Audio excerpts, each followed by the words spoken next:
भीगी चारपाई सूखे रिश्ते।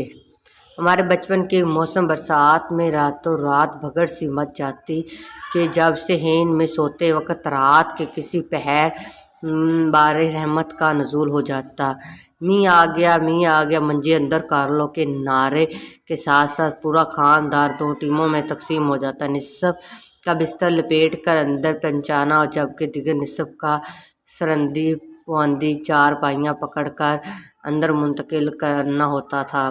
कई मरतबा ऐसे भी हो जाता था कि कोई एक्स्ट्रा चारपाई सेहन में रह जाती। आम तौर पर ऐसा तब होता कि जब बारिश के असरात देखकर इस घर की चारपाइयाँ बाहर ही ना गई होती और एक आधी चारपाई की जगह जिस पर बैठ कर शाम की ख़वातीन सब्जियां काट रही रहती थी और वो इत्तेफाक से बाहर ही रह गई होती तो सुबह पता चलता कि वो चारपाई बारिश में भीग कर अकड़ चुकी गई है और एक सिमत से ऊंची हो चुकी है। चनाचे फिर गली से सारे बच्चों को बुलाकर चारपाई एक बार दोनों सिमत बिठा कर कदुआ जाता ताकि उसकी अकड़ ख़त्म हो जाए और इसका बुलंद हिस्सा दबकर बराबर हो जाए। बदकिस्मती से आज के दौर में बहुत से रिश्ते नाते भी बरसात की भीगी चारपाई की मानद होते हैं और उनकी ना ख़त्म होने वाली अकड़।